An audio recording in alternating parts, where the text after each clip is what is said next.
Ik heb verschillende hobby's. Ik mag graag vissen, naar Cambuur, puzzelen, sjoelen, lezen, maar ook knutselen. En dat is eigenlijk een beetje uit de hand lopen. Ik denk dat het iets van, is 34 jaar terug. Ben ik van de trap afgevallen, door een aquarium heen. En heb ik 5 jaar, het duurt dat mijn arm weer beter werd. Maar in die 5 jaar moest ik wel therapieën en proberen dingen te doen. En toen ben ik een beetje gaan knutselen. Ik had net een huis gekocht en die hadden we opgekrapt. En de trap die was net verf, dus die was glad. En ik had doucht en mijn schoenen die waren wat nat. En ik zou naar beneden en toen viel ik naar beneden. En onder de trap stond een aquarium met mijn waterschildpadden erin. En daar viel ik doorheen. En een zenuw duurt weer 5 jaar voordat hij helemaal volledig aangegroeid is. En daarna weet je wat je eraan overhouden. Ik was een jaar of 21 en je maakt wel plannen, maar toen werden het hele andere plannen. Want ja, je kan gewoon helemaal niks. Dus ik werd eerst een beetje afgekeurd. Nee, ik ben niet een stilzitter. Dus dat begon eerst met hele kleine dingetjes wat in elkaar prutsen. Dat, in die tijd had je van die kattelskaren en dan moest je dan van die lapjes knippen. En dat propte je dan in zo'n piepskuumbol. En dan op een stokje en dan in een bloempot. En dat verkocht je dan.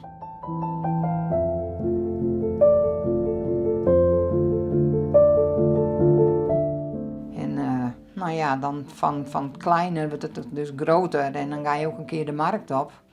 Wat natuurlijk hartstikke leuk is. En ja, daar zien de mensen ook wat je maakt en dat je dan denkt, oh verrek.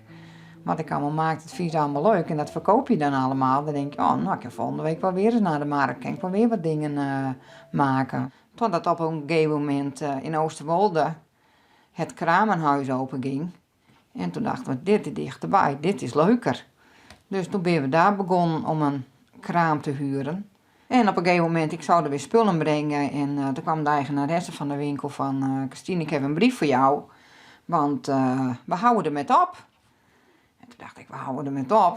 Dit is net zo hartstikke leuk. En ik zat zelf net zonder werk. Toen dacht ik van, dit is gewoon mijn kans. Misschien kan ik het kramenhuis wel nemen. En dat is eigenlijk ook gebeurd. Dus ja, nou heb ik eigenlijk niet 2 kramen, maar ik heb ondertussen 65 kramen in mijn bezit. Ja, dat mis ik echt heel erg. Want je hebt vaste klanten, je klanten die komen zo 2, 3 keer op een dag. En het sociale contact met elkaar, je weet niet, sommigen die ben wat ziek. En je weet nou helemaal niet hoe het met diegene is nou. Dus als ik straks weer open ben ook, dan... Ja, ben ik echt hartstikke blij dat ik ze allemaal weer maar mag zien. En ik hoop dat ze allemaal nog gezond binnen, want dat is natuurlijk wel het belangrijkste.